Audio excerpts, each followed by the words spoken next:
How do you make a dope boom bap beat with whack sounds? The answer is you don't. What's up guys, my name is T Classic. I make boom bap beats here on YouTube. In this video, I'm going to talk about 5 things I wish I knew when I started making beats. Number 1, sound selection. Sound selection is key. If you don't have the right sound, it's hard to go for that type of vibe you're going for in the beat. One of the mistakes I've made in the past is choosing the wrong kick and snare for my beat. So I would choose something that was overly aggressive or it had too much grit to it, and it wasn't suitable for the type of boom bap beat I was cooking up. Point number 2, in relation to the sound selection, you also have to be aware with your basses.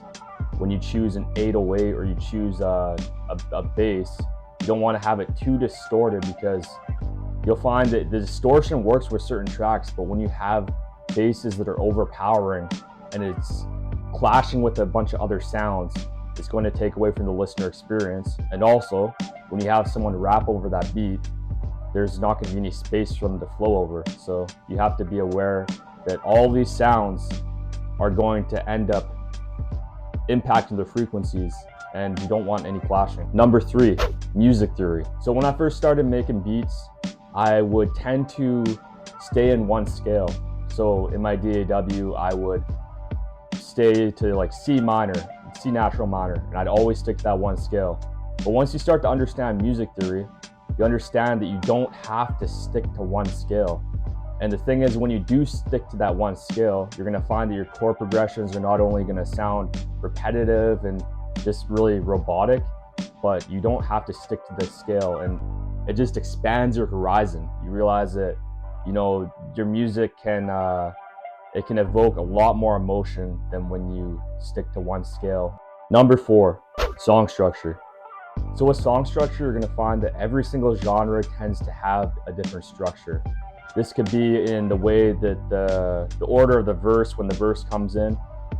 The one thing I tend to do with my boom bap beats is, for the verse, I keep it quite minimalistic, because I want to allow room for the rapper, when they're on there, to have space to get their point across. I don't want to have all my instruments clashing. Lastly, for number 5 is comparison.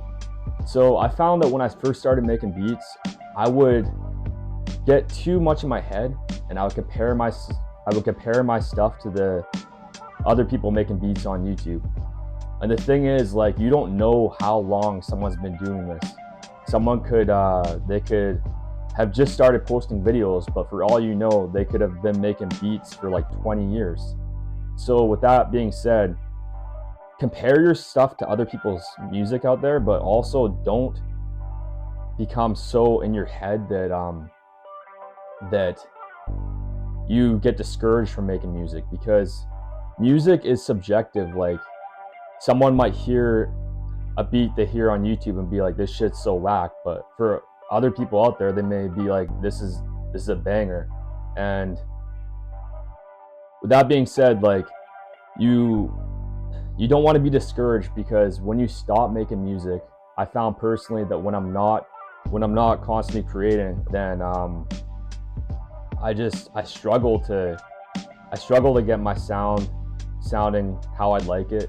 And it's really consistency. Like, don't see making beats as just a thing that you do once in a while, and you know, like, one day someone's gonna be like, oh, this is like a Grammy winner or something, because it's a journey. Like, you gotta do years and years of this shit, and if you're not loving what you're doing, then there's no point in doing it. So yeah, just, you know, compare your stuff to other people's stuff, but don't quit. Just keep going. Anyways, that's all for this video. I hope you got some sort of value out of this. If you want to keep up with my music, please subscribe to the channel, drop a like, comment. I'll respond to you. Thank you. Peace.